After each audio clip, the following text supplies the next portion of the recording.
ไปลับตาลืมคำสาบานพระจันทร์บ้านนาไม่พาเจ้าไปสวรรค์หน้านาเคยไทยคู่กันต้องจากกันไทยคอยแต่คืนนี้ที่มองพระจันทร์ร้องไห้ฟังคลองน้ำพรแห่งหายรอยไทยหมดรอยฟังครองรักพี่น้ำยังคนเต็มไม่คอยหน้านานี้ใจพี่งอยพี่คอยเจ้ามาไทยเคียง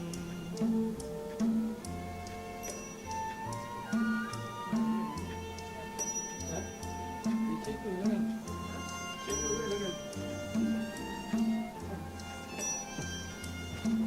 ฝั่งคลองน้ำนองเดือนหน้าน้ำมาน้ำพาเจ้าไปลับตาลืมคำสาบานพระจันทร์บ้าน สวัสดีครับท่านผู้ชมที่กำลังรับชมลาว Planet TV นะครับก็ยินดีต้อนรับท่านเข้าสู่นะครับรายการลาวไทยโฮมช้อปปิ้งโชว์นะฮะวันนี้ก็มาพบกับท่านผู้ชมอีกแต่ไม่เช่นเคย นะฮะก็มาพบกันนะครับอะไรนะห่างเหินกันไปนะครับนานๆทีก็มาพบกันนะครับก็รายการนะครับลาวไทยโฮมช้อปปิ้งนะครับก็มีนะครับสินค้าหลายๆอย่างนะฮะวันนี้ก็นะฮะผมก็มาจัดนะครับใช้ฉากของเดือนผ้าไหมนะฮะวันนี้ท่านผู้ชมท่านใดที่ไม่ได้ติดตามนะฮะชมรายการเดือนผ้าไหมนะครับก็วันนี้เดือนผ้าไหมก็ไม่ได้ออกรายการนะฮะไม่ได้ทำรายการผมก็เลยนะฮะบอกว่ายังไงก็ต้องมา นะฮะยังไงก็ต้องมาแล้ววันศุกร์นะครับก็ขอนะครับทักทายท่านผู้ชมทุกท่านนะฮะที่กำลังติดตามรับชมรายการของลาว Planet TV อยู่นะครับไม่ว่าจะเป็นรายการของนะฮะเดือนผ้าไหมนะฮะรายการของนะครับและตีคล้องร้องเปล่าของพี่ยอดชายหมากม่วงยัดโบกนะครับก็มีให้ท่านผู้ชมติดตามชมกันทุกๆวันทุกๆเวลานะครับท่านผู้ใดนะครับที่ติดตามชมนะครับทางโลโก้นะครับก็เห็นเสื้อผ้าสินค้าของนะครับของเดือนผ้าไหมหรือว่าของรายการนะครับตีคล้องร้องเปล่าก็โทรศัพท์เข้าไปได้เลยนะฮะก็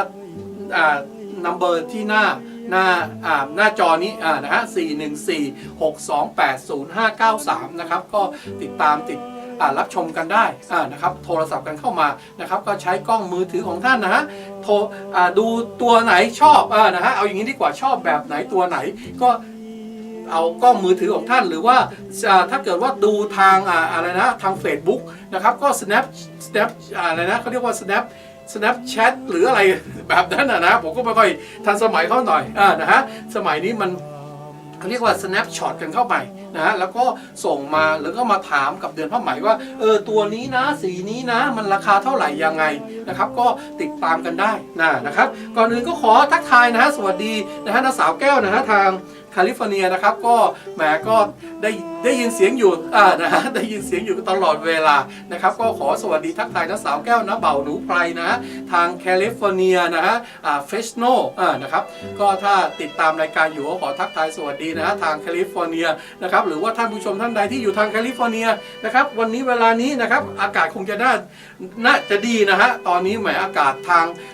นะฮะมิดเวสต์นะครับทางบ้านผมนะฮะทางมิลวอกกี้นะครับก็กำลังดีเลยนะครับวันนี้แหมจะบอกว่าจะหนาวก็ไม่หนาวจะร้อนมันก็ไม่ร้อนแต่ว่าก็ยังต้องใส่เสื้ออะไรนะสเวตเตอร์กันไว้ก่อนนะครับก็ยังไงก็ต้องรักษาสุขภาพกันไว้หน่อยก็แล้วกันนะฮะท่านผู้ชมท่านใดที่ยังบอกว่าแหมอยากอะไรนะมันใกล้จะอะไรนะใกล้จะสปริงกันแล้วนะครับก็ขอทักทายนะพี่น้องทางมิลวอกกี้นะฮะมิลวอกกี้ทุกท่านเลยนะครับไม่ว่าจะเป็นเอื้อยเวิร์นนะฮะพี่เวิร์นนะฮะทางนี้ก็ขอทักทายกันทุกท่านนะฮะแม่แสงนะฮะแม่แสงเหมือนกันนะฮะทางมิลวอกกี้นะครับก็ขอทักทายนะครับก็หลายๆท่านเลยฮะที่ติดตามรับชมรายการของทางลาว Planet TV นะฮะทางมิลวอกกี้นะฮะบางท่านก็รู้จักกันนะฮะรู้จักกันแต่ไม่ได้รู้จักชื่อนะครับก็บอกว่าแหมก็เจอดูอยู่ก็เห็นอยู่ นะฮะก็ขอทักทายสวัสดีนะครับทุกท่านเลยก็แล้วกันนะครับหรือว่าจะติดตามกันทาง Facebook ขณะนี้เวลานี้นะฮะก็ขอ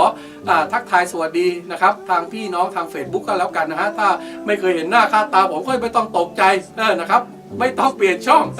นะฮะบอกว่าวันนี้มาแทนนะฮะตัวตายตัวแทนก็ว่างั้นเถอะวันนี้บอกว่าถ้าไม่มาทำหน้าที่ตัวแทนนะครับก็วันนี้ก็อาจจะไม่ต้องกลับบ้านนะฮะให้ไปนอนอยู่ข้างทางนะครับวันนี้เดือนมอบหมายบอกอย่างนั้นผมก็เลยบอกว่าไม่เป็นไรวันนี้แหมงานการก็อะไรนะสำเร็จลุล่วงไปด้วยได้ดีวันนี้ก็เป็นวันที่โชคดีก็แล้วกันนะฮะก็ขอให้เป็นวันที่โชคดีกับทุกท่านนะฮะวันศุกร์แล้วนะครับวันศุกร์กันแล้วก็ขอให้มีแต่ความสุขความสดชื่นนะฮะความสมหวังกับท่านทุกคน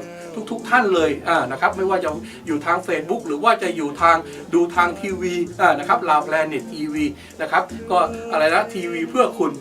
เอาอย่างนี้ดีกว่านะครับก็จริงๆแล้วผมก็ไม่ได้มากันโอ้โหนะฮะเป็น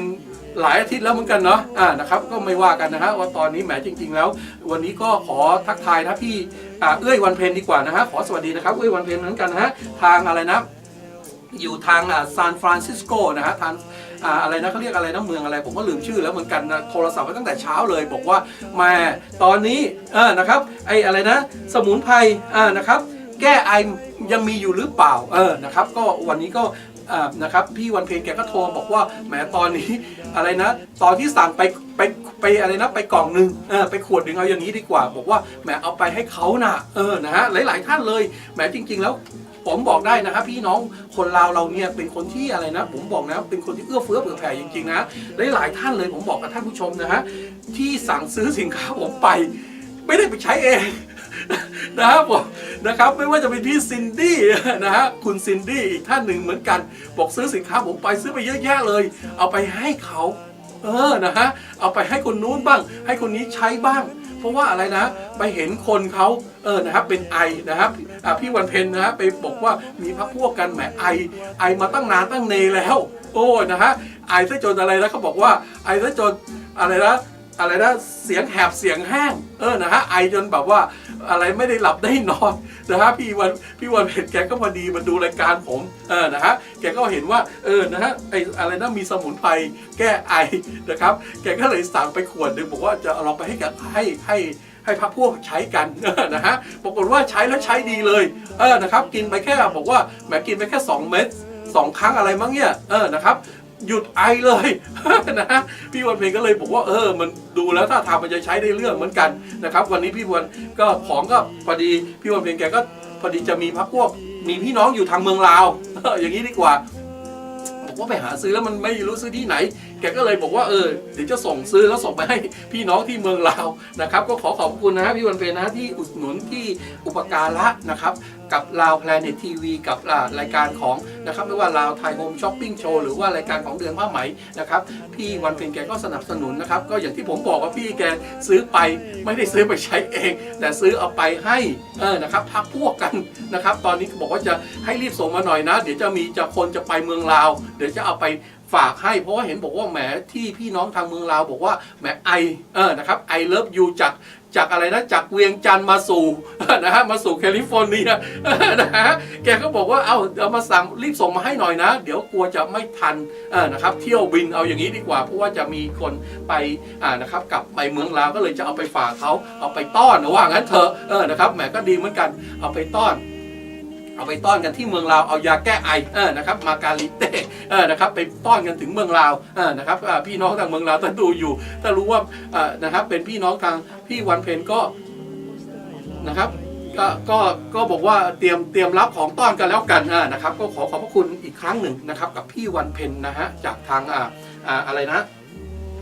ทางซานฟรานนะฮะทางซานฟรานที่ให้การสนับสนุนนะครับกับรายการของลาวแพลเน็ตทีวีมาโดยตลอดนะฮะตอนนี้เวลานี้นะครับหลายๆท่านเลยนะฮะอันนี้ไม่ใช่ว่าเดี๋ยวจะมาโฆษณากันอีกแหมอุตส่าห์นะฮะไม่เจอหน้าเจอตากันตั้งหลายนะครับหลายวันพอออกมาทีเราแหมมาโฆษณากันใหญ่เลยนะครับไม่ใช่อย่างนั้นแต่ว่าแหมมันอดรนทนไม่ได้นะฮะมันอดรนทนไม่ได้หลายๆท่านเลยโดยเฉพาะแม่แสงนะฮะขอสวัสดีนะฮะแม่แสงสวัสดีนะครับแม่แสงทางแคลิฟอร์เนียนะครับก็บอกว่าไม่ได้เจอกันแต่ว่าได้ยินเสียงบอกว่าแหม แม่ก็ไอเหมือนกันนะฮะเห็นบอกว่าอาทิตย์ที่แล้ว2 อาทิตย์ที่แล้วไอเหมือนกันไอแล้วก็พอดียามันหมดนะครับก็ไม่รู้จะทำยังไงนะครับไม่รู้จะทำไงก็เลยไปต้องไปหาซื้อมานะครับพอดีมันด่วนนะครับมันด่วนก็บอกว่าไปที่ไหนเขาก็ไปหาหมอจีนนะครับไปหาหมอจีนหมอเขาเรียกอะไรนะสมุนไพรนะครับเพราะว่ายาอะไรนะยาหลวงไม่ค่อยอยากจะกินกันนะครับก็ดีนะผมไม่ได้ว่ามันไม่ใช่ว่าเราจะไปบอกว่าแหมจะไปกินแต่ยาหลวงอย่างเดียวจะไปกินยาที่เคาน์เตอร์อะไรแบบนี้นะครับจริงๆแล้วสมุนไพรนี่มันผมว่ามันน่าจะนะครับมันน่าที่จะให้อะไรนะให้ความอะไรล่ะให้กับเรื่องสุขภาพของเรามันจะดีกว่าคือใช้เป็นแบบธรรมชาตินะครับในการรักษาโรคภัยไข้เจ็บของตัวเราเองนะครับโดยเฉพาะเลยอาการไอถ้าท่านผู้ชมท่านใดที่มีปัญหาเกี่ยวกับอาการไอนะครับอย่างที่ผมบอกว่าไม่ว่าจะไอแดดไอมีเสมหะหรือไอเป็นอะไรนะเขาเรียกว่าอันนี้ผมเองนะครับครั้งสุดท้ายเลยเมื่ออาทิตย์ที่แล้วก็บอกตรงๆเลยว่าแหมก็จะเป็นเหมือนกันเลยนะครับก็บอกว่ามันรู้สึกว่าจะอะไรนะขั้นเนื้อขั้นตัวแล้วเริ่มมีอาการไอนะครับมีเสมหะนะครับก็พูดง่ายๆว่ามีเสลดนะครับแล้วก็เริ่มไอพอไอปุ๊บแหมเดือนผ้าไหมบอกเลยรีบเลยเปิดกล่องใหม่กินเลยเพราะว่าของนะครับก็บอกว่าอย่าไอเลิฟยูมากทางหลังบอกว่าแล้วบอกว่าแหมอย่าไอเลิฟยูมากรีบไปไกลๆหน่อยนะครับให้รีบไปหามากินก่อนนะครับผมบอกได้เลยนะฮะจริงๆแล้วผมก็รู้สึกเลยพอกินปุ๊บเนี่ยนะฮะไม่ใช่ว่าเดี๋ยวจะบอกว่าแหมจะมาโฆษณาหรือว่าจะมาโกหกกันอีกแบบอะไรล่ะนะครับคืออาการมันจะเริ่มไอนะฮะพอกินไปแล้วรู้สึกว่ามันจะเหมือนกับว่าอะไรล่ะปอดมันจะขยายหรือว่าไอคอเราเนี่ยมันจะกว้างขึ้นรู้สึกอย่างนั้นเลยผมถึงบอกไปว่านี่แหละผมก็บอกว่าไม่เคยกินนะอันนี้คือไม่เคยกินมานะครับผมไม่เคยกินฮะอันนี้เพิ่งมาอันนี้บอกตรงๆกับท่านผู้ชมเลยนะเพิ่งมากินนะฮะเพิ่งมาใช้นะครับอันนี้ก็นะครับ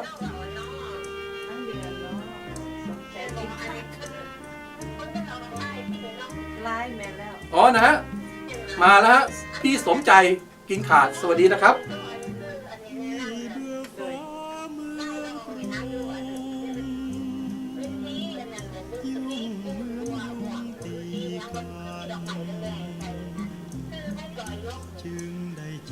สื่อซอยหยกนะฮะสีตรงกลางมันสีมีหุ่นนะฮะหุ่นเอวหุ่นแบบว่าหุ่นแบบเอววงมีโตมีแต่เอวโตกลางหรือโตข้างโตทับมิดป่ะเนี่ยโตกลางไหมบอสตัวที่3สีปูนเมนแล้วเลยสีปูนนะครับก็ได้ยินเสียงอยู่นะครับพี่สมใจกินขาดจากทางนะฮะแคนาดานะฮะขอสวัสดีนะฮะพี่สมใจอีกครั้งหนึ่งแต่จริงๆแล้วก็สนิทกันเลยพี่สมใจนี่พูดง่ายๆว่านามสกุลแกจำได้ง่ายๆนะฮะกินขาดนะฮะก็ได้ยินเสียงนะครับก็เขาสนับสนุนรายการของนะครับลาวแพลเน็ตทีวีมานะครับสนับสนุนไม่ว่าจะเป็นซื้อสินค้าเสื้อไหมนะครับสิ้นไหมนะครับอันนี้พี่สมใจแกก็ให้ความกรุณานะครับให้อุปการะนะครับมาโดยตลอดเลยนะครับพูดง่ายว่ามีรุ่นไหนนะครับอย่างที่ผมบอกว่ามีรุ่นหนึ่งเลยนะอันนี้ผมบอกได้เลยว่าเป็นรุ่นนะฮะรุ่นพี่สมใจเลยนะฮะอันนี้จะบอกว่าเป็นรุ่นคุณหญิงสมใจนะครับจริงๆแล้วผมบอกเลยไม่ทราบว่ามีอยู่หรือเปล่าตอนนี้นะครับวันนี้ก็ไม่ได้เอาออกมานะครับนะฮะเป็นรุ่นคุณหญิงสมใจคุณนายสมใจกันไปเลยนะครับแกบอกว่าซื้อทุกตัวซื้อทุกสีเอาอย่างนี้ดีกว่านะครับคือสีไหนไม่มีแกก็บอกว่าไปสั่งมาไปทำมาให้นะนะครับอันนี้ก็ผมบอกว่าอันนี้พี่สมใจนะครับแกให้ความกรุณานะครับเป็นอย่างสูงนะครับขอขอบคุณมาอีกครั้งหนึ่งนะครับก็อย่างที่ผมบอกนะฮะว่าตอนนี้เวลานี้ยาแก้ไอนะครับมาแล้วมีแล้วนะครับหลังจากที่บอกว่าตอนช่วงนะครับ2-3 อาทิตย์ที่แล้วนะครับขาดตลาดไปนะครับท่านผู้ชมท่านใดที่บอกว่ามีปัญหาอาการไอนะครับอย่างที่ผมบอกแล้วว่าถ้าดูทาง Facebook เหมือนกันนะผมพูดว่าจริงๆแล้วเนี่ยผมไม่ใช่ว่าจะมาแนะนำว่าให้ท่านผู้ชมเอาไปใช้กันเพราะอะไรเลยนะฮะจริงๆแล้วเนี่ยผมรู้สึกว่าพอมันใช้แล้วเนี่ยมันเหมือนกับว่าเป็นการบำรุงนะฮะเป็นการบำรุงอะไรล่ะ เป็นบำรุงปอดรู้สึกเป็นอย่างนั้นนะฮะสมุนไพรเนี่ยคือไม่ใช่ใช้แล้วมันเป็นยานึกออกไหมไม่ใช่ว่าแบบว่าไอซะจนแบบว่าไอถอดผ้าให้หนูถอดสิ้นให้หนูหน่อยได้ป่ะ ตัวไหนแหมจะบอกจะให้มาถอดซิ่งกันตรงนี้เลยไม่เป็นไรนะที่สนใจเดี๋ยวผมคอยใส่ให้ เอาอย่างนี้ดีกว่านะครับ พี่ถอดสิ้นให้หนูหน่อยมาว่า นะฮะ อันนี้ถอดพื้นไม่ ถอดตัวนี้ อันนี้ไม่ได้เอา จะให้ ปิดเข้าก่อนอายครับ เอาอย่างนี้ดีกว่าก็ใส่ เข็มขัดอันนี้เข็มขัด นะครับไม่ทราบว่ามองเห็นหรือเปล่านะฮะมัน แล้วเขาจะดูทีนี้แล้วก็ถอดตัวนั้นซะ เอาตัวนี้ จะดูข้างใน แหมก็นึกว่า ไม่ใช่ก็ใส่ไปก่อนสิไม่งั้นเขาก็ ไม่ โป๊ เป็นไรแหมเอาทีนี้ก็ยืนบังกันไว้ได้นะครับแหม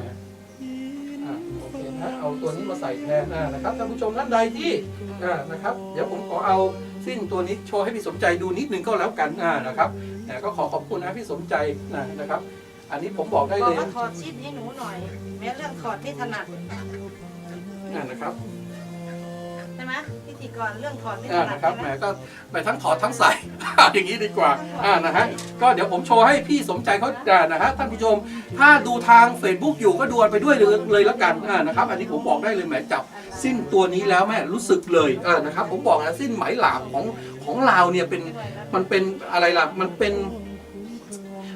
นอะไรจะบอกยังไงดีล่ะว่ามันรู้สึกเลยนะครับอันนี้ผมเป็นผู้ชายนะฮะผมเป็นผู้ชายเองแหมพอจับสิ้นแล้วรู้สึกถึงความอ่อนนุ่มนะฮะรู้สึกถึงความอ่อนนุ่มรู้สึกถึงความอ่อนไหวนะครับก็อย่างที่ผมบอกเลยว่าท่านผู้ชมท่านใดนะครับที่นะฮะที่อะไรนะชอบนะครับที่ยังไม่เคยอันนี้ยิ่งดีกว่าเอาหลายท่านนะยังมีนะฮะที่ไม่บอกว่าไม่เคยใส่สิ้นไหมหลาบนะอันนี้ก็มีนะฮะอันนี้ผมบอกกับท่านผู้ชมนะคือว่ามันรู้สึกเลยนะครับว่ามันมีความอ่อนนุ่มอ่อนไหวนะครับแล้วก็มันอะไรล่ะมันทำให้เกิดความรู้สึกเอาอย่างนี้ดีกว่านะครับความรู้สึกกับคนที่สวมใส่แล้วก็คนที่ได้สัมผัสเอาอย่างนี้ดีกว่านะฮะผมบอกได้เลยนะครับนะครับอันนี้ทั้งสีนะครับทั้งสีแล้วก็ทั้งเนื้อนะฮะทั้งเนื้อสิ้นนะครับอันนี้ผมบอกได้เลยผมจับนี่ผมยังอะไรล่ะเกิดจินตนาการเลยเอาอย่างนี้ดีกว่านะครับเกิดความรู้สึกเลยว่ามันแหวรู้สึกเลยว่ามันอ่อนนุ่มมันอ่อนนะครับมันลื่นนะครับจับแล้วนี่รู้สึกจะนิ่มมือเลยพูดตรงๆเลยนะครับ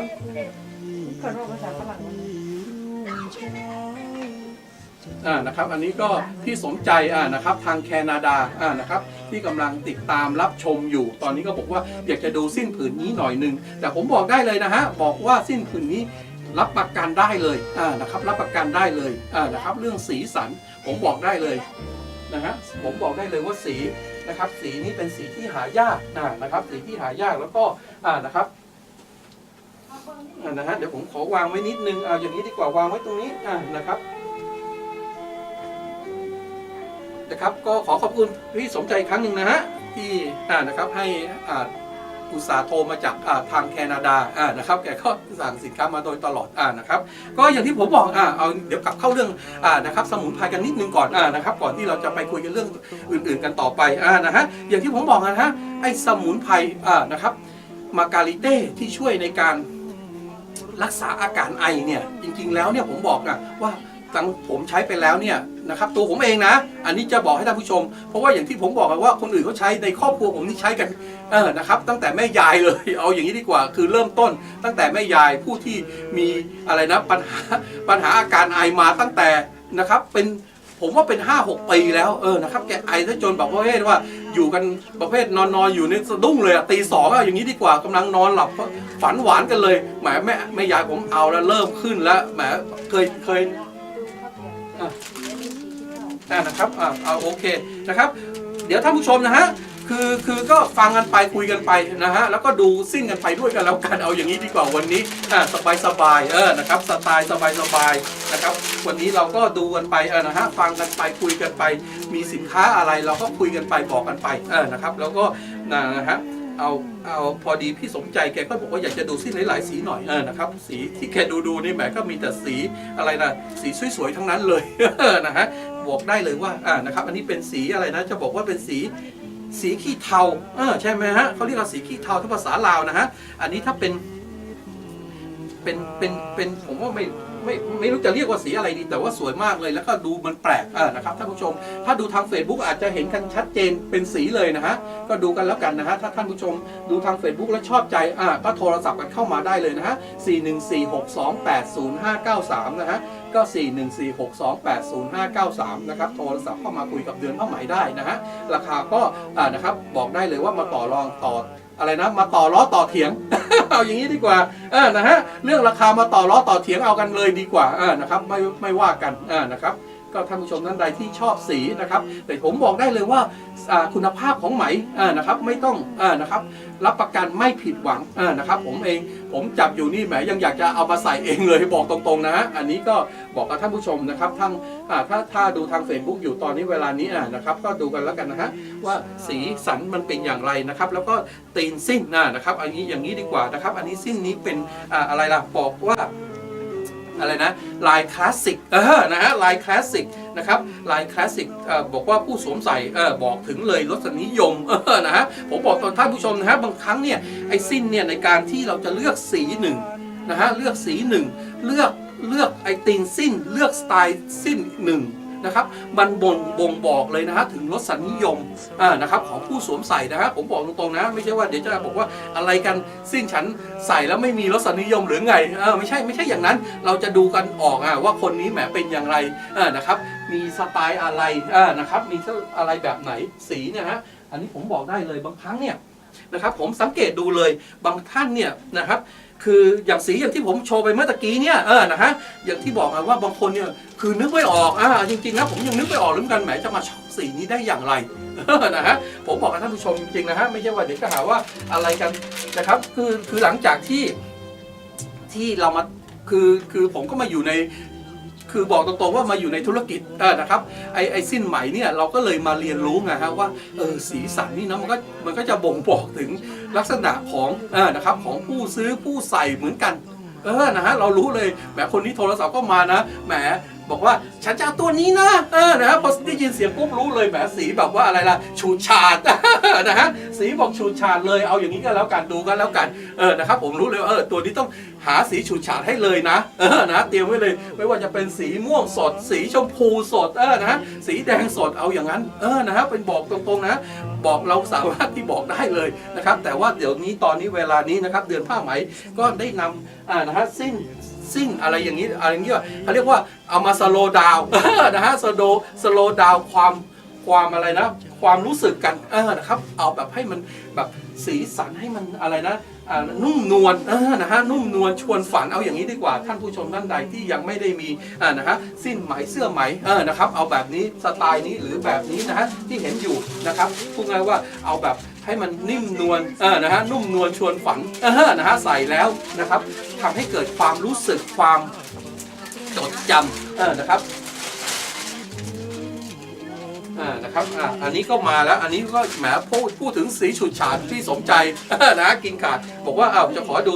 สีตัวนี้หน่อยเดี๋ยวผมจะโชว์ให้ดูนะครับแต่ว่าลวดลายก็ยังเหมือนเดิมนะฮะลวดลายคลาสสิกเหมือนเดิมนะครับเดี๋ยวผมจะโชว์แดงช้ำนะฮะแดงช้ำนะครับโอ้ยผมก็แหมไม่ใช่คืออะไรล่ะอยากต้องอะไรนะต้องทะนุถนอมหน่อยนึงนะครับมันรู้สึกเลยแหมอยากจะใส่เองพูดตรงๆนั้นเนี่ยแหมรู้สึกเลยนะครับเอาอย่างนี้ดีกว่าเดี๋ยวผมโชว์ให้นะครับท่านผู้ชมนะฮะ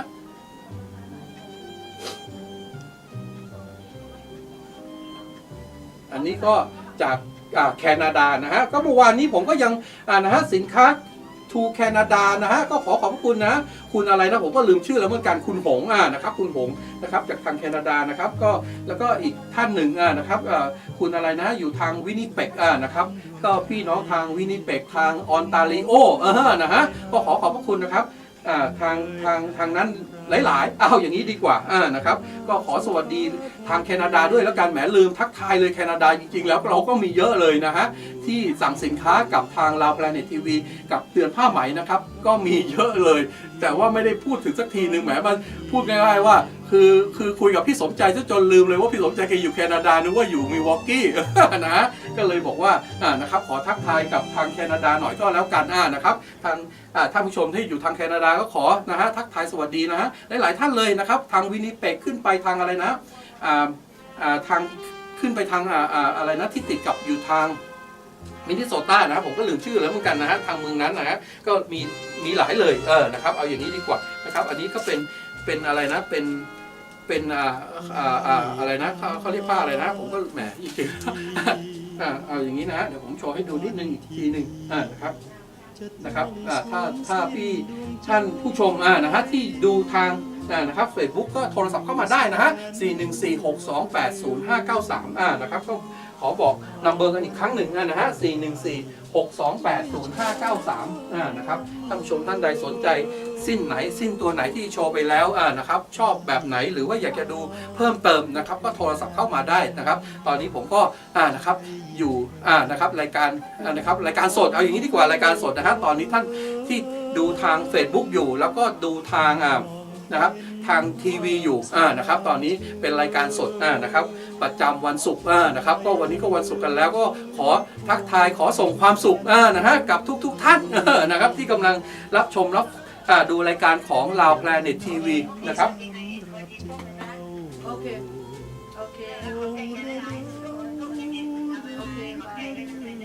ก็ขอขอบคุณนะฮะพี่สมใจนะขอขอบคุณอีกครั้งหนึ่งแล้วกันนะฮะก็นะครับจากแคนาดาก็ขอทักทายพี่น้องทางแคนาดาด้วยก็แล้วกันนะครับก็นะฮะก็กลับมานะครับกลับมาคุยกันเรื่อง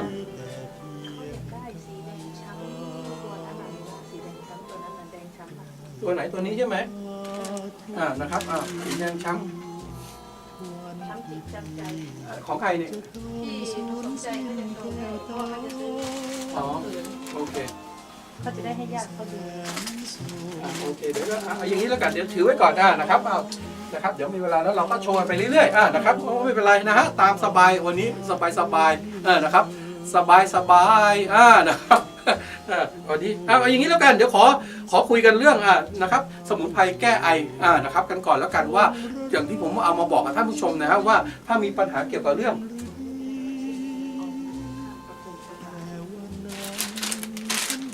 นะครับก็ท่านผู้ชมท่านใดที่มีปัญหาเกี่ยวกับอาการไอนะฮะอาการไอก็เอามานะครับถุงเปล่านะครับเดี๋ยวผมก็ไม่เห็นมีถุงเปล่าเลยนะตรงนี้ก็ไม่เห็นมีเหมือนกันนะครับ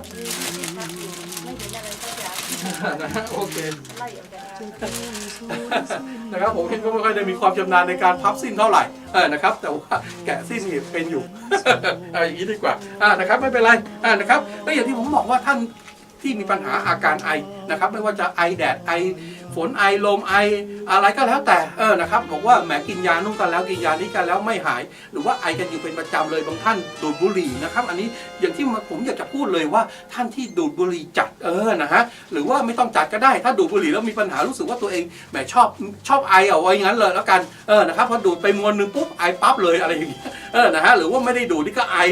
นะครับลองเอาไปใช้กันดูนะครับอันนี้ผมบอกได้เลยนะฮะว่ามันรู้สึกว่ามันจะช่วยนะครับช่วยในการบำรุงนะฮะบำรุงรักษานะครับปอดของเรานะครับหรือว่าไอหลอดลมนะครับที่มันจะต้องโดนปัญหาต่างๆที่เราไม่รู้นะครับอันนี้ผมบอกคืออยากจะมาแนะนำไงว่านี่แหละเอาไปใช้กันนะฮะเอาไปใช้กันในการบำรุงอย่างน้อยที่สุดเราก็ยังคืออะไรล่ะใช้มันอย่างเดียวนะใช้งานอย่างเดียวแต่ไม่เคยบำรุงไม่เคยรักษากันเลยนี่แหละมันเกิดปัญหาอย่างที่ผมบอกไงว่าแหมจริงๆแล้วก็เลยอยากจะแนะนำไงครับว่าลองเอาไปใช้กันดูนะครับไปเอาบำรุงอะไรอย่างน้อยที่สุดนะฮะอย่างน้อยที่สุดเลยบางท่านนี่บอกว่าแหมฉันไอไม่เป็นไรหรอกฉันแค่สูบบุหรี่เป็นคนดูดบุหรี่จริงๆแล้วมันไม่ใช่นะครับบางทีมันมีปัญหาอะไรที่เราไม่รู้เอาอย่างนี้ดีกว่านะครับคือไม่ได้ไปแช่งกันนะครับเดี๋ยวจะหาบอกว่าอะไรกันจะมาแช่งมาอะไรกันไม่ใช่แต่ว่าอย่างน้อยที่สุดเอาไปในการบำรุงนะครับรักษาและป้องกันนะครับไอ้เรื่องปอดเรื่องหลอดลมนะครับที่มันอาจจะมีปัญหาเอาอย่างนี้ดีกว่านะฮะผมบอกได้เลยว่ามันได้เรื่องเอาอย่างนี้ดีกว่านะฮะก็หลายๆท่านที่เอาไปใช้กันแล้วนะฮะที่บอกว่าแหมบางท่านมีที่บอกว่าอะไรนะเป็นอะไรนะเป็น บรองไคทิสแล้วก็อะไรอีกอย่างนะแอสมานะฮะบอกว่าแหมเป็นแอสมามาตั้งนานตั้งนานแล้วรู้สึกมีปัญหามาตั้งนานตั้งนานแล้วก็ไม่เคยนะครับแต่เวลาเอาไปใช้แล้วบอกว่าโอ้โหเหมาเลยทีนี้นะครับพูดง่ายว่าต้องใช้เป็นประจำเลยจริงๆแล้วผมเองก็เหมือนกันคืออันนี้บอกอีกอย่างหนึ่งนิดนึงเรารู้สึกนะฮะคือปกติเนี่ยผมเป็นคนนอนกรนนะครับเวลานอนเนี่ยผมจะต้องมีเครื่องช่วยหายใจเลยล่ะอย่างนี้ดีกว่านะครับบอกทีนี้ผมมากินไอ้ตัวนี้แล้วเนี่ยนะครับพอกินแล้วรู้สึกไงว่าทำไมว่าเวลานอนเนี่ยเรารู้สึกว่าเราจะหายใจมันสะดวกขึ้นนะครับอันนี้นี่แหละผมก็เลยคิดว่ามันน่าที่จะมีส่วนนะครับในการช่วยในการบำรุงในการนะครับอะไรล่ะทำให้หลอดลมนะครับของเราเนี่ยมันทำงานดีขึ้นเอาอย่างนี้ดีกว่านะครับผมก็เลยบอกว่าถ้าท่านผู้ชมท่านใดที่มีปัญหาเกี่ยวกับเรื่องนะครับอาการไอเอาอย่างนี้นะฮะก็ลองเอาไปใช้กันดูนะครับอันนี้ก็ขวดหนึ่ง$25เท่านั้นนะฮะรวมค่าฝากค่าส่งนะครับไม่ต้องเสียค่าส่งเอาอย่างนี้ดีกว่าพูดง่ายว่าถ้าท่านจะไปแสวงหานะครับไม่ว่าจะเป็นค่าส่งค่ารถค่าน้ำค่าเรือนะครับพูดง่ายว่าราคามากกว่าที่ผมจะส่งไปให้ท่านเอาอย่างนี้ดีกว่านะครับก็อย่างที่ผมบอกไงว่าราคา$25เท่านั้นนะครับท่านผู้ชมท่านใดสนใจก็โทรศัพท์กันเข้ามานะครับ414-628-0593นะฮะอันนี้ผมวางไว้ตรงนี้เลยก็แล้วกันนะครับเพราะว่าพอดีนะครับก็อะไรหลายๆท่านที่สั่งเข้าไปนะครับก็ผมก็ส่งมาให้แล้วนะพี่น้อยนะฮะทางพี่น้อยอยู่ทางแคลิฟอร์เนียก็ส่งมาให้แล้วนะฮะแล้วก็ทางพี่วันเพ็ญก็นะครับจะจัดส่งไปให้ด่วนเลยในวันนี้แหละนะครับก็หลังจากออกรายการแล้ววันนี้ก็หมายก็อะไรล่ะก็เตรียมนะครับหลายๆท่านที่จะส่งสินค้าให้นะครับก็นะฮะพบกันอีกเช่นเคยรายการนะครับลาวไทยโฮมช้อปปิ้งโชว์นะครับปกติก็4 โมงกว่าๆนะครับก็4 โมงทุกๆวันจันทร์ถึงศุกร์นะครับรายการของนะครับของกับผมเองนะแต่ปกตินะครับวันจันทร์อังคารพุธพฤหัสศุกร์นะครับก็มาพบกันนะครับมันก็มาคุยกันว่าเรามีสินค้าอะไรกันบ้างเรามีเรื่องราวอะไรกันบ้างนะครับแต่อย่างที่ผมบอกว่าวันนี้นะครับไม่ได้หลังจากที่ไม่ได้ออกมาหลายวันนะครับไม่ได้ออกมาหลายวันแหมเดือนผ้าไหมก็บอกว่าแหมต้องออกบ้างนะนะครับไม่ใช่อะไรหรอกเพราะว่าอะไรละกลัวผมจะไม่ได้ทำงานนะกลัวจะไม่ทำงานกลัวจะไม่ได้ทำงานนะครับก็เลยบอกว่าไม่เป็นไรวันนี้ผมก็มาออกนะครับมาพบกับท่านผู้ชมนะครับก็เลยบอกว่านะครับมาก็เลยบอกว่าเอาอย่างนี้ดีกว่าเอาฉากข้างหลังนี่นะครับฉากข้างหลังนี่เป็นนะครับของเดือนผ้าไหมนะครับที่ออกอยู่ประจำนะฮะก็ให้ท่านผู้ชมได้ดูกันแล้วกันนะครับว่ามีเสื้อเป็นแบบไหนนะครับเสื้อไหมนะครับอันนี้ตอนนี้เวลานี้ไหมมอนนะฮะเป็นไหมที่กำลังได้รับการนิยมนะครับได้รับการนิยมเป็นอย่างยิ่งนะครับคือพูดง่ายๆว่านะครับของเดือนผ้าไหมคอลเลกชันรุ่นใหม่นะครับที่ออกมาตอนนี้เวลานี้นะครับเป็นเสื้อไหมมอนนะครับคือพูดง่ายๆว่าใส่แล้วมันรู้สึกสบายเลยนะครับใส่แล้วมันให้อะไรนะให้ความนะครับให้ความอะไรนะให้ความรู้สึกกับผู้ที่เห็นเอาอย่างนี้ดีกว่าให้ความรู้สึกกับผู้ที่เห็นให้ความรู้สึกกับผู้สวมใส่นะครับใส่แล้วรู้สึกเลยว่ามันจะมีอะไรนะเป็นอะไรล่ะทำให้เกิดนะครับพูดง่ายว่าเกิดอะไรนะเกิดความสวยงามนะครับเกิดอะไรนะเกิดอะไรดีล่ะนะครับแบบว่าพูดง่ายว่ามันเปลี่ยนเอาอย่างนี้ดีกว่ามันเปลี่ยนนะครับเปลี่ยนความรู้สึกเลยคนที่เห็นและคนที่สวมใส่นะครับก็ขอบคุณนะน้องเมล่านะครับน้องเมล่าทางอีลินอยใกล้ๆผมเองนี่แหละแต่ว่าก็มันก็ไกลกันหลายชั่วโมงกันนะครับที่ให้ความนะครับอุดหนุนเลยนะครับน้องเมล่าบอกว่ามีแบบไหนอย่างไหน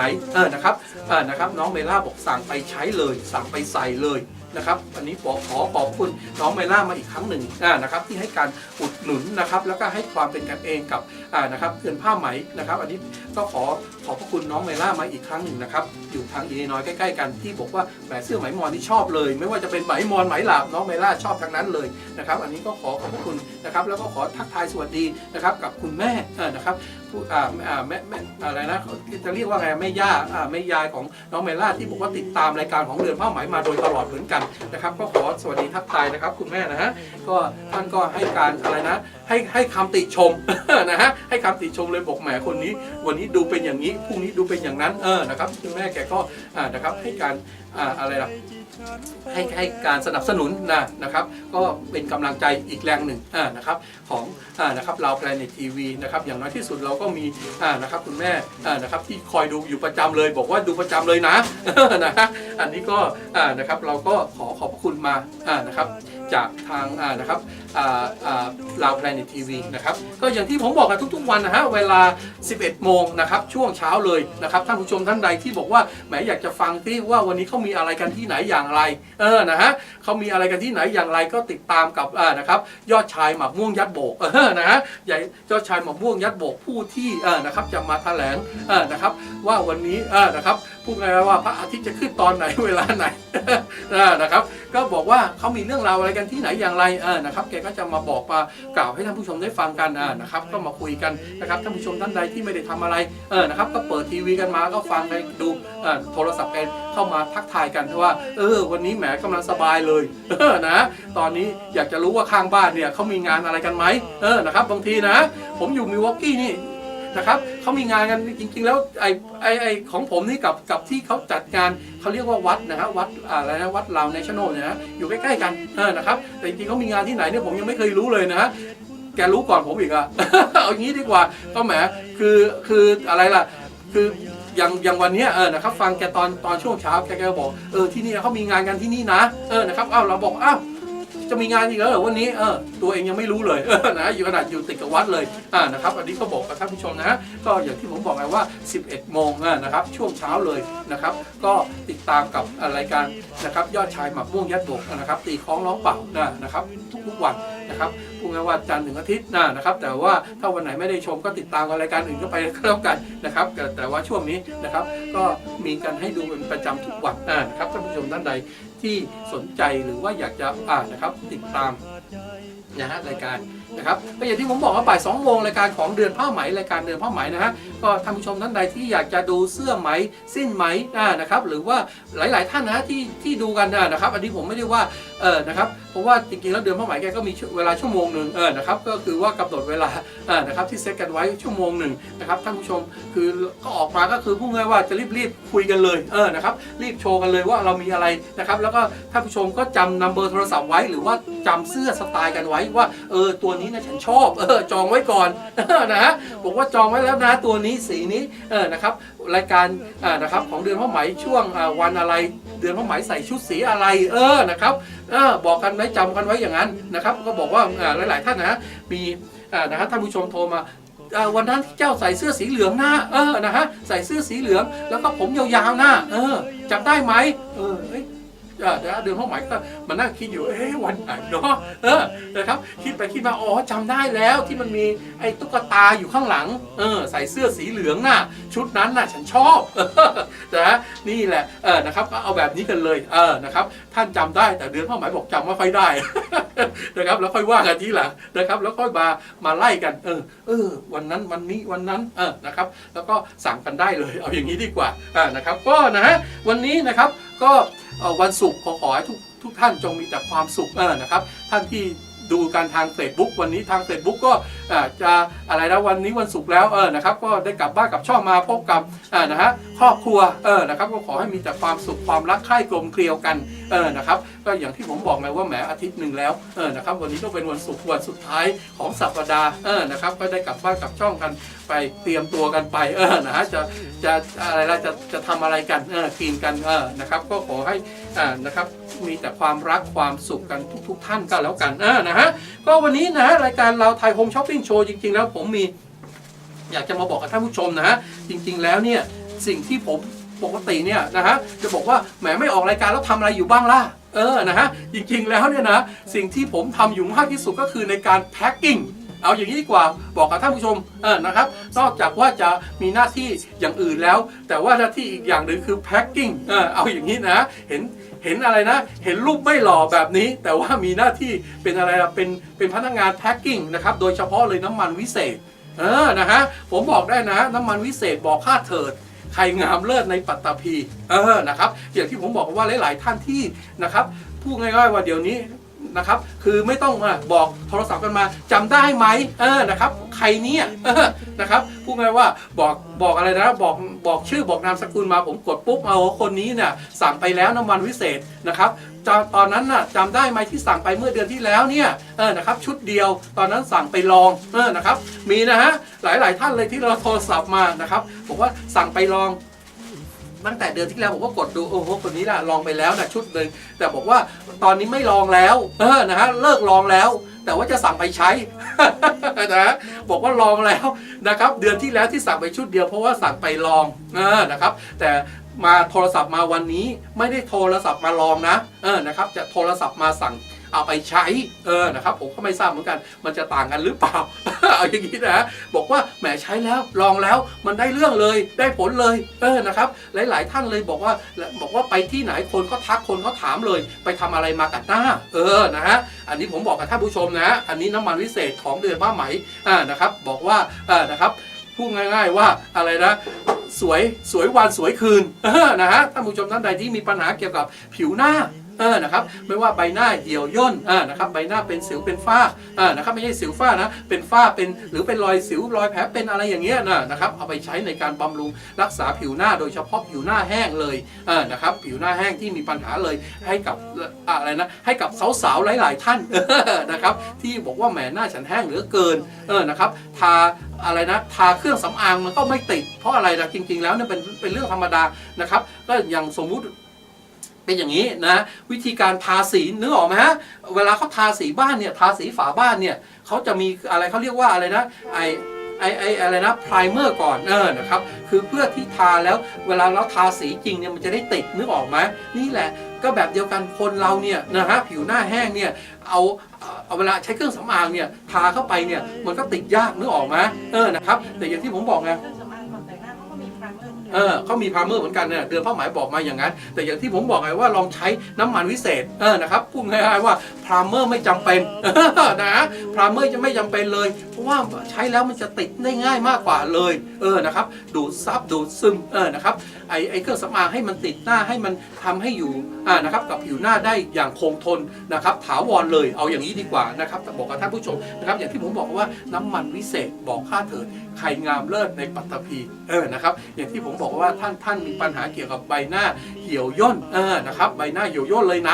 นะครับบอกว่าอะไรนะผิวหน้าแห้งนะครับผิวหน้าแห้งนะครับอันนี้ก็บอกได้เลยว่าเอาไปใช้กันนะครับหรือว่าเป็นอะไรนะเป็นฝ้าโดยเฉพาะเลยคนอยู่ทางแคลิฟอร์เนียอันนี้ผมบอกได้เลยว่าอันดับหนึ่งตอนนี้นะครับที่ขายดีที่สุดก็คือ1แคลิฟอร์เนียนะครับและที่2ก็เท็กซัสนะครับบอกกับท่านผู้ชมนะบอกกับที่ผมรู้จักเลยละบอกได้เลยนะครับแคลิฟอร์เนีย1เท็กซัส1แล้วก็อะไรนะฟลอริดา1นะครับแล้วก็อะไรนะเนวาดาทางลาสเวกัสนะครับอย่างที่ผมบอกว่าน้ำมันพิเศษนะครับทางอะไรนะอยู่ทางเมืองร้อนๆเนี่ยโอ้รู้สึกกันเลยนะครับอันนี้ผมบอกได้เลยว่าใช้กันเยอะเลยนะครับโดยแล้วก็ขึ้นไปทางเหนือก็มีนะฮะเพราะว่าอะไรพอยิ่งเหนือเนี่ยมันก็ยิ่งแห้งนะนึกออกไหมพออากาศมันแห้งมันอะไรอย่างเงี้ยนะฮะทางนิวยอร์กทางเวอร์จิเนียนะครับไปทางนู้นเลยว่าอันนี้ผมบอกกับท่านผู้ชมแล้วกันว่านี่แหละน้ำมันวิเศษที่จะช่วยในการบำรุงผิวหน้ารักษาผิวหน้าพูดง่ายๆว่าราคาก็ไม่แพงนะครับพูดง่ายๆว่าไม่แพงก็สวยได้นะครับของถูกนะครับของดีไม่จำเป็นจะต้องแพงนะครับอย่างที่ผมบอกไงว่าได้หลายท่านที่บอกว่าขอเอาไปลองใช้ก่อนนะซื้อไปลองใช้ก่อนแหมลองใช้เสร็จแล้วตอนนี้มาสั่งซื้อนะครับบอกว่าตอนนี้จะซื้อไปใช้ นะครับอันนี้ก็บอกท่านผู้ชมแล้วกันนะครับพอดีก็อะไรล่ะก็เลยอยากจะมาบอกกับท่านผู้ชมนะครับว่าน้ำมันวิเศษนะครับสำหรับผิวหน้านะครับในการบำรุงรักษาผิวหน้าในการป้องกันผิวหน้านะครับก็อันนี้ก็ท่านผู้ชมท่านใดเอาอย่างนี้กว่ามีปัญหาผิวหน้าแล้วใช้เครื่องสำอางหรือว่าใช้สมุนใช้อะไรล่ะใช้อะไรล่ะเครื่องสำอางนะครับแล้วบอกว่าแหมยังไม่เห็นผลสักทีหนึ่งราคาก็แพงนะครับบางทีบางชุดเลย400-500เป็นพันนะหลายๆท่านโทรศัพท์มาบอกผมแหมของฉันนะใช้นะชุดหนึ่งนะครับ500ชุดนั้นชุดเดียว350นะครับใช้มาแล้วแต่ว่ามันก็เหมือนเดิมนะครับอย่างที่ผมบอกไงว่าไม่ต้องอันนี้นะครับอาทิตย์เดียววันเดียวรู้ผลรู้สึกเลยนะครับหลายๆท่านบอกมานะฮะอันนี้ก็ นะฮะขอประทานโทษนะครับก็บอกว่าหลายๆท่านบอกว่าใช้แล้วรู้สึกเลยนะครับพูดง่ายว่าใช้กันตอนกลางคืนตื่นเช้ามารู้สึกจับหน้าแหมรู้สึกเลยนะครับอย่างที่ผมบอกไงว่าแหมถ้าอยู่ด้วยกันนะฮะ2 คนผัวเมีย นะอยู่เป็นคู่ก็ลองให้สามีสัมผัสดูก่อนนะครับก่อนนอนทาเสร็จแล้วบอกว่าไม่ต้องหอมฉันนะนะครับตื่นเช้ามาให้หอมแต่เช้าเลย นะลองดูนะครับลองดูผมบอกได้เลยว่าไม่ผิดหวังนะครับอันนี้ก็อย่างที่ผมบอกไปว่าที่อยู่ทุกๆวันนะครับอาชีพทุกวันนี้นะครับนอกจากนะครับมีงานอย่างอื่นแล้วก็งานไม่ใช่งานเสริมเลยงานหลักก็คือแพ็คกิ้งนะครับน้ำมันวิเศษส่งให้กับท่านผู้ชมนะครับที่สั่งนะครับสั่งซื้อกันเข้ามานะฮะอันนี้ก็บอกกับท่านผู้ชมนะฮะชุดหนึ่งก็แค่$50นะฮะถ้าสั่งซื้อเป็น2 ชุดครั้งเดียวนะฮะไม่ต้องลองใช้ผมบอกแล้วนะฮะคือบางท่านบอกว่าแหมฉันไม่เชื่อหรอกจะไปลองใช้ดูนะครับอย่างที่บอกว่าพอครบเดือนปุ๊บน้ำมันหมดโทรศัพท์มาตอนนี้ไอ้ที่ลองมันหมดไปแล้วแต่ว่าจะใช้จริงๆแล้วนะสั่งซื้อ2 ชุดก็80เท่านั้นแต่ว่าถ้าซื้อชุดเดียว50นะครับก็อย่างที่ผมบอกแล้วว่าก็สั่งซื้อไปทีเดียวเป็นชุดไปเลยนะครับแค่80เท่านั้นเองนะครับทั้งลองทั้งใช้กันไปเลยนะครับอันนี้ก็ขอฝากกับท่านผู้ชมนะท่านผู้ชมท่านใดที่ยังไม่เคยใช้หรือว่าใช้แล้วนะครับก็โทรศัพท์มาบอกกันได้นะว่าเป็นยังไงแต่ว่าผมบอกได้เลยว่า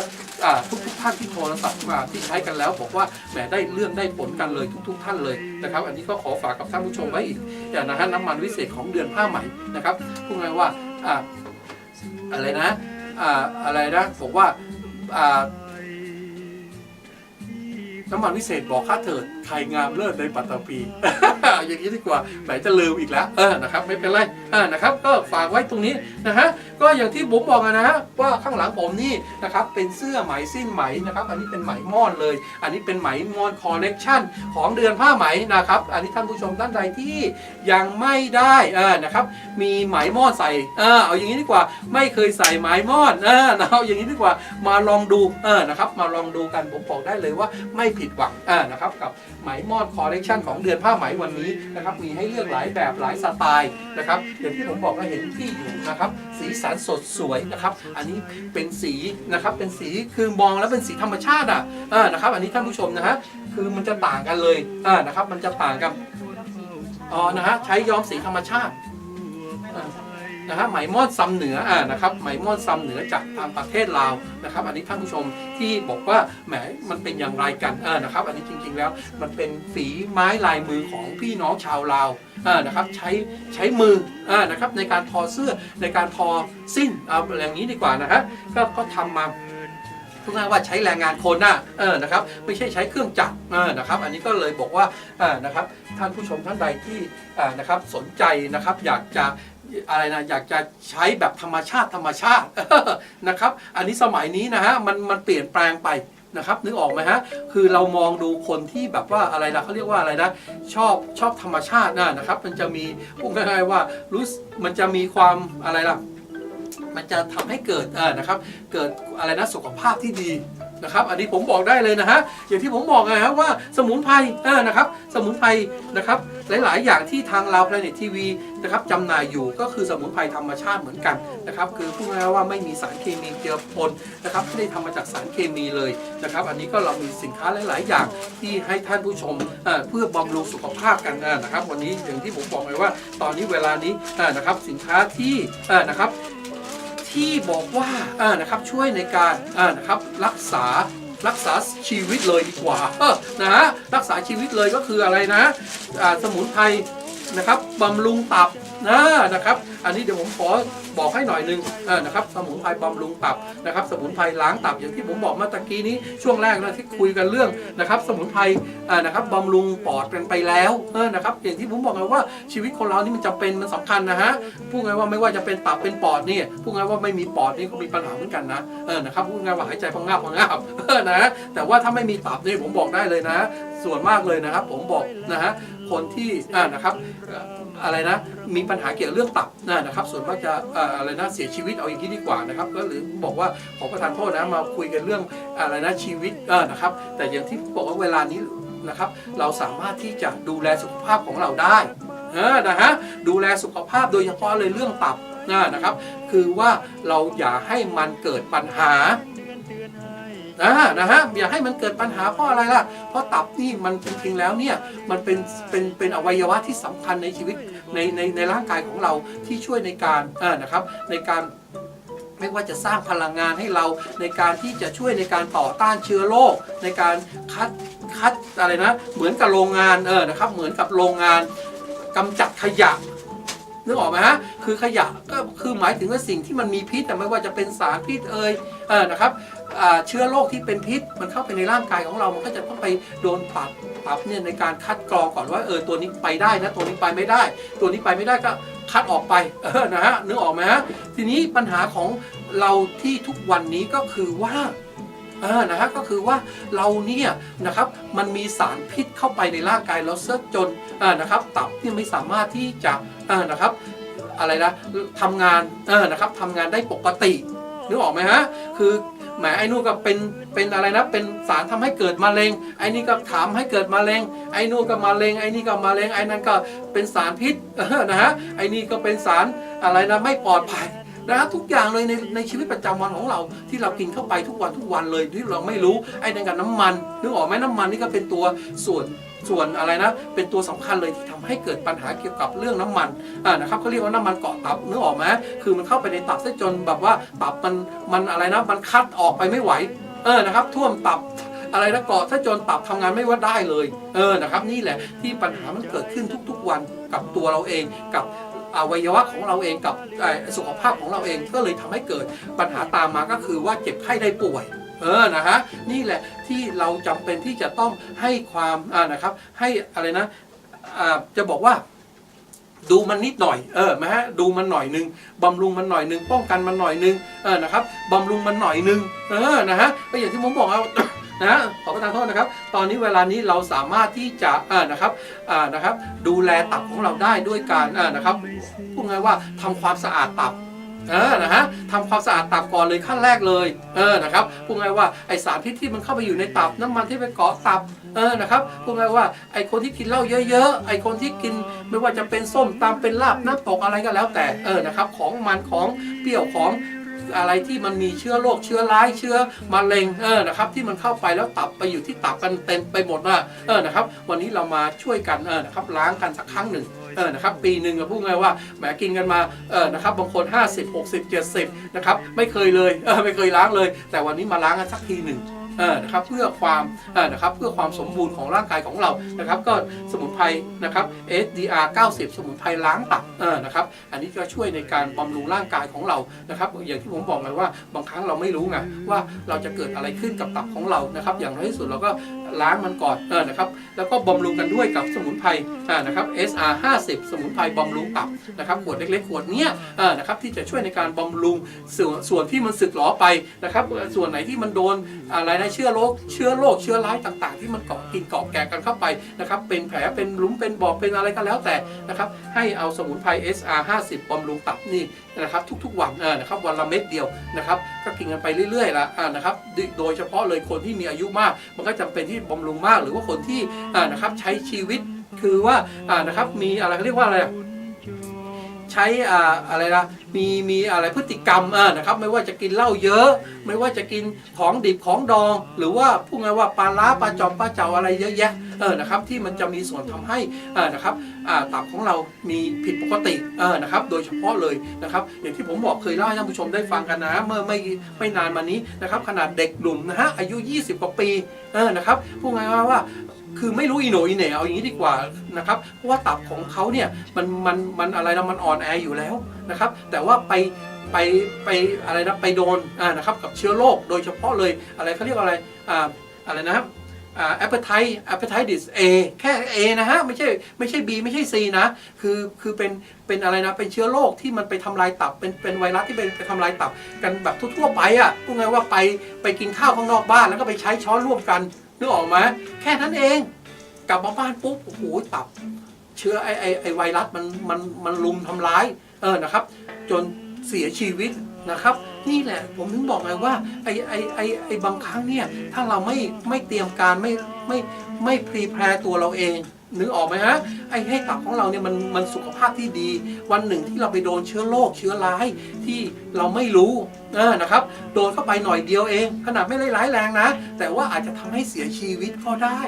นี่แหละผมถึงบอกไงว่าวันนี้เราจำเป็นที่จะต้องบำรุงกันที่จะต้องป้องกันกันที่จะต้องรักษากันไว้นะฮะเพื่อที่จะไม่ให้มันนะครับเกิดปัญหาภายหลังอย่างที่ผมบอกไงว่าอย่าให้งัวหายแล้วล้อมคอกนะครับไม่ใช่ว่าไม่เห็นอะไรนะภาษาเขาเรียกสุภาษิตภาษาไทยนะฮะไม่เห็นโลงแล้วไม่หลั่งน้ำตานึกออกไหมแหมยังไม่ถึงถ้าวันใดนะครับพูดง่ายว่ายกโลงมาแล้วโอ้โหสงสัยจะต้องนอนโลงกันแล้วสมังเนี่ยนะฮะเริ่มรู้สึกเลยนะครับแต่วันนี้เราสามารถที่จะนะครับบำรุงร่างกายของเราได้กับสมุนไพรนะฮะ SDR 90 ล้างตับก่อนแล้วก็มาบำรุงกันนะฮะแล้วก็นะฮะสมุนไพร GL 100นะครับช่วยในการนะครับป้องกันนะครับแล้วก็นะครับเสริมสร้างนะครับสมรรถภาพให้กับเซลล์ในอวัยวะของเรานะครับช่วยในการซัพพอร์ตเซลล์โกรแล้วก็ทำให้เกิดฟังก์ชันในการทำงานที่ดีนะครับช่วยในการป้องกันต่อต้านนะครับเชื้อร้ายนะครับโดยเฉพาะมะเร็งเลยนะครับที่สารที่ทำให้ก่อเกิดมะเร็งในร่างกายของเราให้กับอวัยวะของเรานะครับคือใช้รวมกันนะครับเพื่อที่จะในการบำรุงร่างกายนะครับให้มันมีสุขภาพแข็งแรงสมบูรณ์พร้อมที่จะต่อต้านเชื้อโรคเชื้อร้ายนะฮะที่จะมาโดยที่เราไม่รู้ตัวนะครับอันนี้ผมบอกได้เลยนะฮะก็ชุดหนึ่งปกติราคา100นะครับ$140นะครับแต่ว่าถ้าซื้อเป็นชุดหนึ่งนะครับลดให้ทันที$20ก็เพียงแค่$120นะฮะคือครั้งแรกเนี่ยเราต้องจำเป็นจะต้องนะครับล้างตับของเราก่อนนะครับล้างเสร็จแล้วเราก็แค่ใช้กับบำรุงกันแล้วก็ป้องกันกันไว้นะครับกับ3อย่างนี้นะฮะที่ช่วยในการนะครับเสริมสร้างสุขภาพของท่านนะครับท่านใดที่มีปัญหาเกี่ยวกับตับโดยเฉพาะเลยท่านที่รู้สึกว่าตัวเองมันแบบอะไรนะเหนื่อยเปรี้ยเพลียแรงนะฮะมันเป็นอาการของนะครับของอะไรนะอาการของโรคตับหรือว่าเริ่มมีอาการโรคตับอะไรแบบนี้นะฮะผมบอกได้เลยว่าเราจำเป็นนะฮะอย่างบางทีบางท่านบางทีไม่รู้นะทำงานอยู่ประจำอยู่มาดีวันดีคืนดีมารู้สึกทำไมมันเหนื่อยอะไรนะเหนื่อยล้าอ่อนเพลียเหลือเกินนะครับอะไรนะทำให้เกิดปัญหาต่างๆตามมานะฮะคนที่เป็นโรคตับนะไม่ใช่ว่าจะเป็นทำให้เกิดอาการเบื่ออาหารอะไรอย่างเดียวนะฮะมันตามมาหลายโรคเลยนะฮะเรื่องโรคตับเนี่ยนะครับไม่ว่าจะอาการที่ทำแบบอะไรนะร่างตัวหน้าตาซีดเซียวนะครับเหลืองอะไรแบบนี้ตาเหลืองเป็นดีซ่านเป็นอะไรเนี่ยมันมาจากตับกันนะครับอย่างที่ผมบอกเลยว่าเราวันนี้เรามาบำรุงกันป้องกันการรักษากันนะครับกับตับของเราก่อนกับสมุนไพรของเรา Planet TV นะครับอันนี้ผมบอกได้เลยว่านะครับมีใบรับประกันใบรับรองนะครับผลิตที่ถูกต้องตามหลักวิธีการนะครับได้รับการรับรองแล้วนะครับไม่ใช่ว่าอยู่ดีๆจะมาทำกันเองอะไรกันเองนะฮะอันนี้ผมบอกได้เลยว่าต้นตำรับของการผลิตเขามีนะครับมีแลบมีอะไรกันนะครับไม่ใช่ว่าอยู่ดีจะมาทำกันซีซัวอะไรแบบนี้นะฮะอันนี้ผมบอกกับท่านผู้ชมนะฮะหลายๆท่านเลยโทรศัพท์มาอันนี้ผลิตที่นั่นหรือเปล่าผลิตที่นี่หรือเปล่าผมบอกไม่ได้ผลิตที่ไหนทั้งสิ้นผลิตอยู่ที่สหรัฐอเมริกานะฮะอันนี้เป็นสมุนไพรนะครับของสหรัฐอเมริกานะครับอันนี้ไม่ใช่ว่าสมุนไพรที่บอกว่าอะไรนะจะบอกว่าเป็นอะไรนะขอโทษนะฮะเดี๋ยวจะหาว่าแหมจะไปดูถูกยาลูกกรอนหรืออะไรประเภทใช้มือปั้นมือปิ้งอะไรกันอย่างนั้นไม่ใช่นะครับอันนี้บอกกับท่านผู้ชมนะครับอันนี้สมุนไพรนะครับอันนี้เป็นสิ่งสำคัญนะครับกับร่างกายของเรานะครับอันนี้ฝรั่งเขาก็ใช้นะครับแต่ว่าปัญหาก็คือว่าฝรั่งเขาไม่ได้มีปัญหาโรคตับเหมือนกับคนเอเชียนะไม่ว่าจะเป็นคนเกาหลีหรือคนอะไรนะคนลาวคนไทยนะครับเป็นโรคตับกันเยอะผมบอกได้เลยนะในประเทศไทยนะครับคนที่เป็นโรคตับนี่อันดับนะครับเป็นรู้สึกว่าเป็นอันดับต้นๆนะฮะที่ทำให้เสียชีวิตนะครับอันนี้ผมบอกกับท่านผู้ชมนะฮะอย่างที่ผมบอกไงว่าที่ข่าวออกมาที่ผมเจอมานะบอกว่าแค่ไปเป็นอะไรนะไปสัมผัสกับอะไรนะอะไรนะไวรัสตับ A อย่างเดียวนะยังตายได้นะฮะอันนี้นี่แหละผมถึงบอกเลยว่าแม้อเมริกานะก่อนจะไปอย่างเขาเวลาคนที่จะไปต่างประเทศนะอย่างคนที่อยู่ในสหรัฐอเมริกาจะเดินทางไปลาวไปไทยไปเขมรไปเวียดนามเขาบอกต้องฉีดนะครับฉีดวัคซีนป้องกันกันก่อนนะฮะเพราะว่าไอไวรัสอันนี้มันจะมีอยู่ทั่วไปเลยนะครับโดยเฉพาะเลยการที่ในสาธารณะนะครับเพราะว่าคนเราบางทีเนี่ยในการล้างถ้วยล้างจานในการอะไรที่มันไม่สะอาดนึกออกไหมเพราะบ้านเราเนี่ยเพราะว่าการอะไรนะเขาเรียกว่าไอ ไอ้สุกอะไรนะในการล้างถ้วยล้างจานบ้านเราเนี่ยมันไม่เหมือนกับอเมริกานะฮะในร้านอาหารนะฮะจำเป็นจะต้องใช้น้ำร้อนนะนะน้ำร้อนเสร็จแล้วก็ต้องมีแฟบมีอะไรต่ออะไรล้างเสร็จแล้วก็ต้องมีให้มันแห้งอย่างนี้นะถึงจะไปใช้งานได้นะครับบ้านเราไม่จำเป็นนะเอาไปถึงผมเคยไปนะดูกันกินกันที่นี่นะเยี่ยวกันใส่แม่น้ำตรงนี้นะครับแล้วไปล้างกันตรงนี้ตักน้ำตรงนั้นมาใช้กันต่อไปอีกนะครับนี่แหละปัญหาที่มันเกิดขึ้นผมถึงบอกไงว่าบางครั้งเนี่ยโดยเฉพาะเลยท่านที่จะไปเดินทางไปลาวไปไทยจำเป็นนะฮะผมบอกได้ว่าจำเป็นที่จะต้องนะฮะรักษาบำรุงนะครับโดยเฉพาะเลยเรื่องตับนะครับไม่ใช่ไปกันแล้วกลับมาโอ้โหรู้สึกว่ามีปัญหากันนะครับอันนี้ผมบอกกับท่านผู้ชมนะที่จะบอกว่าอะไรกันอย่ามาบอกฉันนะอะไรอย่างนี้อันนี้มันเป็นเรื่องจริงนะครับอันนี้เป็นเรื่องจริงนะครับขนาดคนเขาอยู่ในประเทศอะไรนะนั้นเองเขายังมีปัญหากันเยอะแยะเลยนะครับอันนี้ท่านผู้ชมก็ถ้าอะไรนะก็คงไปลองถามกันดูว่าคุณนั้นเป็นโรคตับเป็นโรคอะไรกันนะฮะอันนี้ก็บอกกับท่านผู้ชมนะครับก็วันนี้นะฮะผมก็แหมอะไรล่ะมานะครับมาโชว์นะฮะมาคุยกับท่านผู้ชมแล้วก็นำสินค้าของเดือนผ้าไหมนะครับที่อยู่ข้างหลังผมนี่มาให้ท่านผู้ชมได้ดูกันว่ามีอะไรกันบ้างนะครับก็ขอบพระคุณนะฮะพี่สมใจจากทางแคนาดานะครับอันนี้ก็ให้การสนับสนุนลาวแพลเน็ตทีวีมาโดยตลอดเลยนะครับก็พูดง่ายว่ากินขาดนะแกนามสกุลกินขาดนะท่านผู้ชมนะครับนามสกุลนี้จำง่ายเลยนะครับแต่ว่าก็กินคนอื่นแล้วทุกคนเลยนะครับอย่านะฮะก็ทางแคนาดาขอบคุณนะฮะพี่สมใจนะครับก็อย่างที่ผมบอกนะว่าชุดนี้นะฮะท่านผู้ชมถ้าชอบนะฮะสีนี้นะครับเป็นสีที่ผมบอกได้เลยว่าแหมเป็นสีที่อ่อนหวานนะครับอ่อนหวานอ่อนไหวเลยล่ะนะครับท่านผู้ชมที่เห็นแล้วนะครับอย่างที่ผมบอกว่าสีสันที่เห็นนี่มันเป็นสีธรรมชาตินะครับใช้สีธรรมชาติในการย้อมคือเขาไปถักไปอะไรนะไปทำกันมาแล้วก็ใช้สีธรรมชาติในการย้อมในการทำนะครับอันนี้ก็บอกกับท่านผู้ชมนะท่านผู้ชมท่านใดที่นะครับสนใจเสื้อไหมม่อนนะไหมม่อนซำเหนือนะฮะไหมม่อนซำเหนือของเราของเดือนผ้าไหมนะครับก็อันนี้รุ่นใหม่คอลเลกชันใหม่จากเดือนผ้าไหมนะครับท่านผู้ชมถ้าดูทาง Facebook นะครับโทรศัพท์เข้ามาได้นะ414-628-0593นะครับท่านผู้ชมท่านใดสนใจก็โทรศัพท์กันเข้ามานะครับผมก็มีนะฮะทางเดือนผ้าไหมก็มีนะฮะสร้อยคอมุกนะฮะสร้อยคอมุกให้ท่านผู้ชมได้นะครับจับจองกันเป็นเจ้าของกันนะครับก็พูดง่ายว่าใส่ชุดเสื้อไหมลาวแล้วก็อย่าลืมใส่สร้อยคอมุกนะครับอันนี้ผมบอกได้เลยนะเป็นหลักการเลยนะครับท่านผู้ชมท่านใดที่ยังไม่มีสร้อยคอมุกนะครับก็ติดต่อสอบถามกันได้กับเดือนผ้าไหมนะสร้อยคอมุกของไดอาน่าซิลคอลเลกชันนะครับอันนี้เป็นรุ่นหลายๆสีเลยนะครับก็มีให้เลือกหลายแบบนะฮะไม่ใช่มีแค่นี้นะมีเป็นแบบสีเดียวก็มีสีดำก็มีหรือว่าหลายๆสีก็ได้นะครับท่านผู้ชมท่านใดที่ยังไม่มีหรือว่าอยากจะใช้นะครับสินค้าของเดือนผ้าไหมโดยเฉพาะเลยสร้อยคอมุกของเดือนผ้าไหมนะครับอันนี้ท่านผู้ชมท่านใดสนใจก็โทรศัพท์มาอันนี้เป็นสร้อยคอมุกน้ำจืดนะครับของแท้นะครับรับประกันคุณภาพนะครับมีให้เลือกหลายสีหลายไซส์หลายแบบนะครับใส่เสื้อนะครับสินค้าของประเทศลาวใส่เสื้อไหมลาวนะครับสีสันมันสวยงามนะครับก็เป็นธรรมชาติใส่เสื้อใส่สร้อยคอแบบธรรมชาตินะครับก็พูดง่ายว่าสร้อยคอมุกนี่แหละนะครับทำให้เกิดสง่าราศีทำให้เกิดนะครับสุขภาพที่ดีนะครับท่านผู้ชมท่านใดที่สนใจนะครับอันนี้ก็ผมนะครับก็นะแม่แสงนะฮะขอสวัสดีนะแม่แสงทางแคลิฟอร์เนียนะฮะสวัสดีนะครับเป็นไงบ้างนะฮะน้องชมพู่โอ้นะก็วันนี้ก็สบายดีนะครับน้องเมล่านะครับก็ขอสวัสดีนะที่ติดตามนะครับ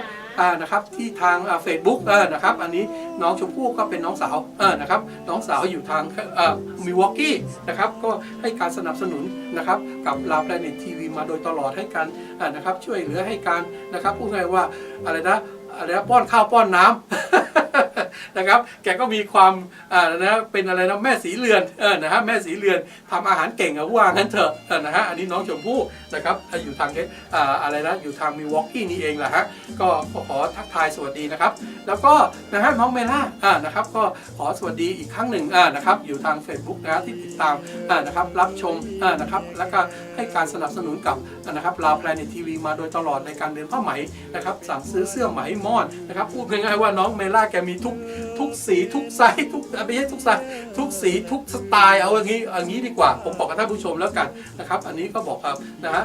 แต่ว่าผมบอกได้เลยว่ามันคุ้มค่าคุ้มราคานะครับทำให้อะไรนะเสื้อนะครับไหมม่อนซ้ำเหนือนะครับใส่แล้วทำให้เกิดนะครับเกิดราศีเกิดความสง่างามนะครับผมบอกได้เลยไม่มีใครเหมือนและก็ไม่เหมือนใครเอาอย่างนี้ดีกว่านะครับท่านผู้ชมถ้าว่าท่านผู้ชมสนใจนะฮะจำกันไว้แล้วกันนะครับวันนี้นะครับที่เห็นอยู่ที่ผมเอาออกมาให้ท่านผู้ชมนะครับบอกว่าแม้วันนั้นนะครับพิธีกรนะครับคนอะไรนะคนไม่หล่อ นะที่เป็นนะครับที่อยู่หลังพิธีกรคนไม่หล่อใส่เสื้อสีเหลืองนะนะครับอยู่ตรงนี้นะสีนี้บอกกันนะจับกันไว้แล้วกันนะครับไซส์เท่าไหร่นะครับอันนี้ไซส์38ก็มี40ก็ได้นะครับท่านผู้ชมท่านใดที่อยู่36 38 40 42หรือ44 46นะครับก็โทรศัพท์กันเข้ามาว่ามีไหมไซส์ของฉันหน้าไซส์ของหนูหน้านะครับก็ติด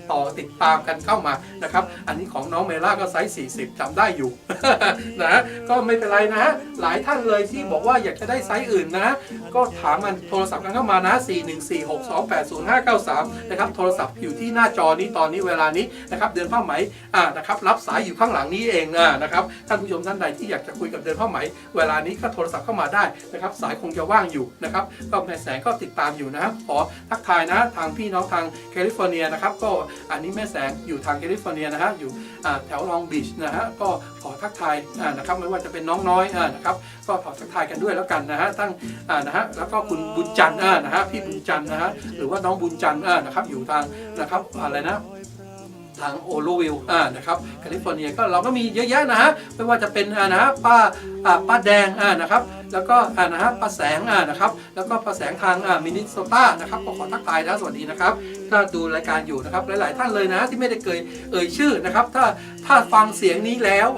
นะถ้าเห็นรายการนี้แล้วก็ขอรู้ไว้เลยว่าผมขอทักทายสวัสดีนะครับนะครับอันนี้ถ้าท่านผู้ชมท่านอยู่กำลังดูอยู่นะครับก็อย่าบอกนะว่าไม่ได้ทักทายฉันเลยนะนะครับก็ทักทายทุกๆคนก็แล้วกันนะครับวันนี้วันศุกร์ก็ขอให้มีแต่ความสุขมีแต่ความรักมีแต่ความ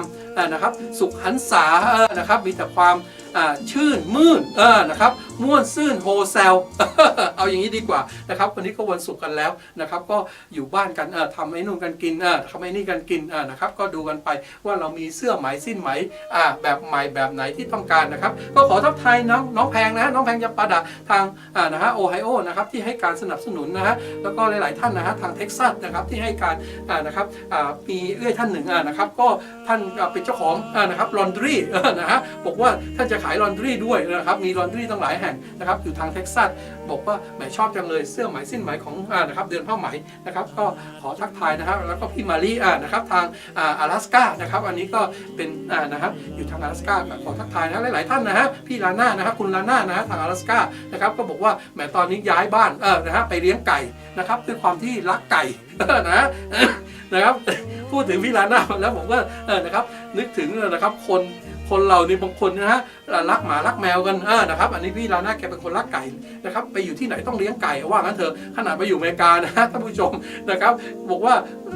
อะไรนะทางซิตี้บอกว่าเลี้ยงไม่ได้นะฮะอยู่ในซิตี้นะห้ามเลี้ยงไก่ผมก็ไม่เข้าใจเหมือนกันนะฮะว่ามันเลี้ยงไม่ได้เพราะว่ามันอาจจะเป็นไปได้นะเพราะว่ามันอาจจะไปทำอะไรหนูขู่ชาวบ้านเขานะพี่ลาน่าก็บอกว่าโอ้ยถ้าอยู่ไม่ได้ฉันก็ต้องไปหาซื้อบ้านใหม่ไปอยู่นอกเมืองแล้วกันนะพี่ลาน่าแกก็หอบไก่ของแกนะนึกออกไหมแหมเอาไก่ที่แกเลี้ยงสุ่มนี้ตัวนี้ไปเดินใส่นะครับเอามาจับมาปุ๊บขึ้นมาไปก่อนนะไปพาไก่ไปอยู่กันที่ใหม่นะครับไปซื้อบ้านใหม่หลังใหม่นะครับใหญ่กว่าเดิมให้ไก่อยู่นะครับก็ขอทักทายนะฮะทาง阿拉斯ก้านะครับหลายๆท่านนะฮะทาง阿拉斯ก้าที่ให้การสนับสนุนรายการของเราในทีวีนะฮะก็หลายๆนะฮะ阿拉斯ก้าต่ำลงมาก็ทางโอเรกอนนะฮะหลายๆนะครับเราก็มีพี่น้องให้การสนับสนุนเยอะแยะเลยแถวโอเรกอนก็พูดไงว่าบ้านของเดือนผ้าไหมเขานะครับพี่น้องอยู่ทั้งนั้นอะไรนะเขาเรียกอะไรนะคนท่าเดือนะคนท่าเดือคนแถวอะไรนะแถวอะไรบ้านป่าว่านะครับก็อยู่แถวโอเรกอนกันเยอะนะขอทักทายนะฮะหลายๆท่านเลยที่อยู่ทางโอเรกอนนะฮะทางซีแอตเทิลนะครับก็ขอทักทายสวัสดีนะฮะก็ที่กำลังชมอยู่นี้รายการของนะครับลาวแพลเน็ตทีวีนะครับรายการนะครับ ลาวไทยโฮมช้อปปิ้งนะครับอันนี้ผมก็มา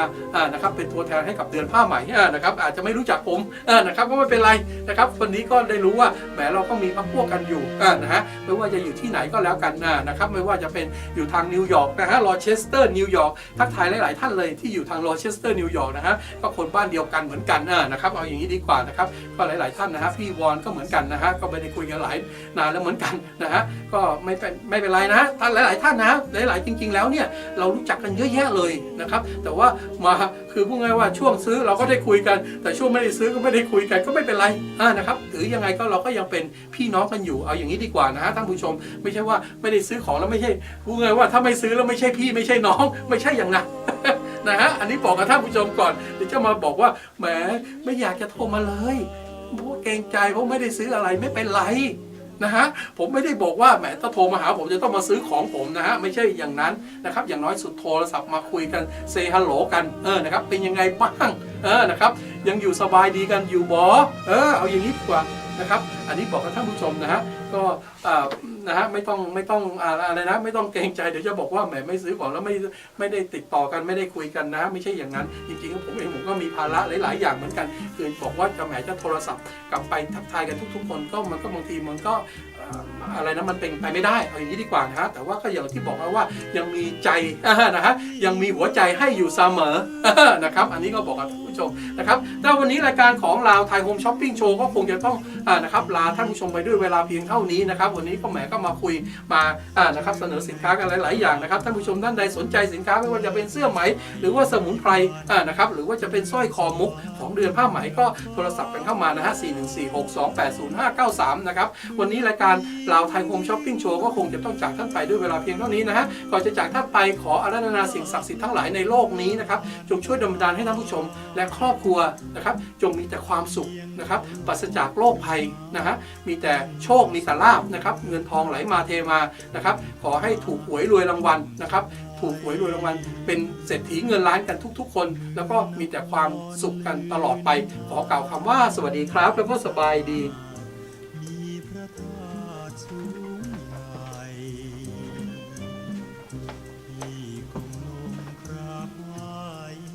อธิษฐานใจลอยใจเดียวเที่ยวมาหวังความเมตตาสาวเจ้าอย่าให้คอยเหมือนเอามีดกรีดน้ำ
กันเถิ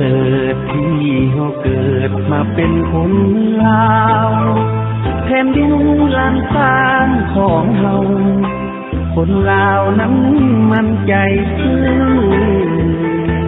บรรพบุรุษของเรานั้นประวัติเราลือนำพาให้ลาวมีชื่อเรื่องลือชื่อดังก้องฟ้าใจกันเถิดที่เราเกิดเป็นลาวชาตินี้